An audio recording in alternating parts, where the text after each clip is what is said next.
يا أهلا وسهلا بالحلوين، وحشتوني كتير. اللي ما يعرفنيش أنا فاطمة، ودي قناة أفكار. حابة أبدأ معاكم أول السنة كده بأفكار بسيطة ومختلفة. ما تنسيش تكملي معايا لآخر الفيديو عشان أكيد هتطلعي مستفيدة بفكرة أو فكرتين. وكمان لو انتي أول مرة تشوفيني ما تنسيش تعملي اشتراك في القناة وتفعلي الجرس للكل عشان يوصلك كل فكرة جديدة. اول فكرة معانا، لو انتي ما بتحبيش تمسكي ورقة وقلم زي حالاتي كده او تمشي بالورقة والقلم، بس بجد انصحك انك تعملي كده، لان الورقة والقلم بتسهل حاجات كتير وبتنجزي مع الوقت حاجات اكتر.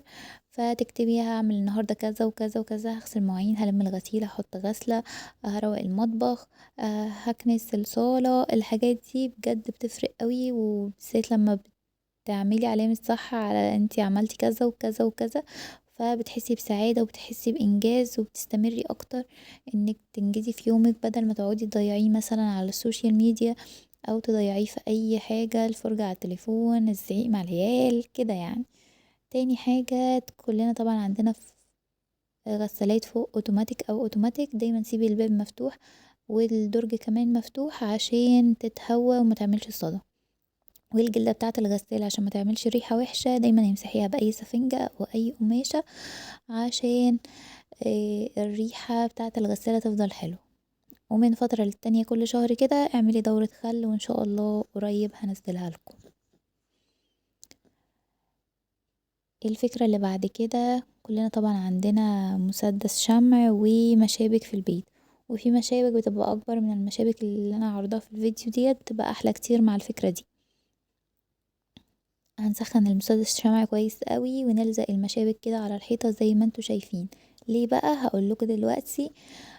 لو انتي مش عندك اللي هي العليقة اللي بنعلق بيها الفوط او آم، اي زي شماعة كده مثلا، تعلقي فيها الفوط او المصفى او اي حاجة بتتعلق، الجوانتيات، الولاعة، الحاجات ديت بصوا بتتعلق بكل سهولة، وفكرة حلوة قوي. قومي جربيها حالا، هتستغني بقى عن اي علاقات او اي حاجة من الحاجات دي.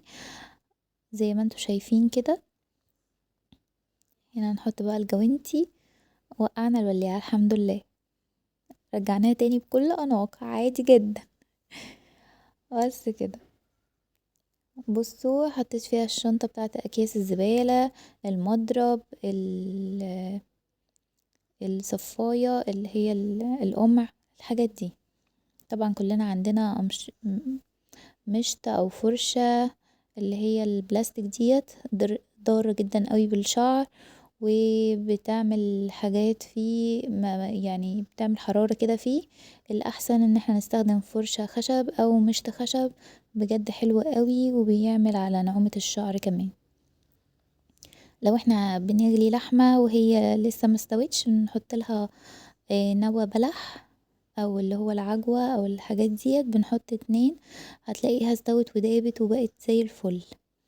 الفكرة ديت طبعا كلنا عندنا الغطيان بتاعت السبراي دي، هنعمل فيها ايه بقى؟ هقول لكم اهو. لو انتي معايا لغاية دلوقتي متنسيش تدعميني بلايك وكمان كومنت، لان الحاجات ديت بتشجعني وكمان بيخلي الفيديو يوصل لاكتر عدد من الناس عشان يستفادوا. هنعمل ايه بقى هنجيب الغطا كده وهنقصه زي ما انتوا شايفين كده، هتحللنا مشكلة رهيبة في البيت بجد. هنقصه زي ما انتوا شايفين كده، وهنسيب حتة من تحت، ما تقصوش الغطا لاخره بالظبط كده. طبعا بقى كلنا عندنا غسالة، تلاجة، حاجات، غسالة اطباق، كاتل، اي حاجة من الحاجات دي، وطبعا بنبقى راميين الفيشة كده ملهاش اي مكان. هنعمل ايه؟ هنعلق الفيشة فيها، بس هقول لكم احسن مكان فيه ليها يبقى فين، يبقى جنب التلاجة. ليه بقى؟ عشان دايما التلاجة، بصوا الفتحة بتبقى من تحت، اهم حاجة الفتحة بتبقى من تحت. دايما التلاجة لما النور بيقطع بنروح نفصلها، بدل ما تفصليها بقى وترمي الفيشة على الارض، لا علقيها في الغطا دوت، بجد حلوة قوي شكلها تحفة وهتنظم المكان. وبس كده. الفكرة اللي بعد كده عشان تغسلي السجاد احسن واسهل، تجيبي عارفين الصابون البلدي دوت، سعره رخيص خالص، وفي ناس كمان بتعمله من الزيت، انا ماما بتعمله فباخد منها شوية لما يكون عندي بقعة في اي حاجة، السجاد او الكنب او اي حاجة، ارغي كده شوية عليها، واغسل كمان لو انا مش قادرة اوطي بغسل بالمقشة، فبتبقى فكرة حلوة قوي، جربوها. الفكرة دي بقى من علبة الكلور زي ما انتوا شايفين كده، كلنا طبعا عندنا علب كلور فاضية وبنرميها على طول. لقيت فيها تعريجات كده حلوة قوي، فقلت يلا هتفيدنا هي كمان، هيبقى شكل حلو اكتر يعني. انا دايما كان عندي ال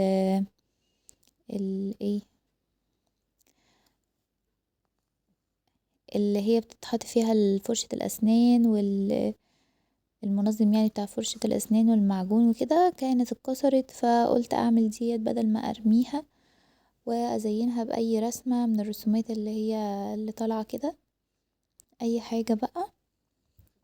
بس انتوا ممكن تحطوا فيها برضو الاقلام بتاعت اطفالكم، مسطرة، الاستيكة، الحاجات ديت بتبقى منظم حلو، او ممكن تعملوها باسكت زبالة صغير جنبهم على المكتب، يبروا فيه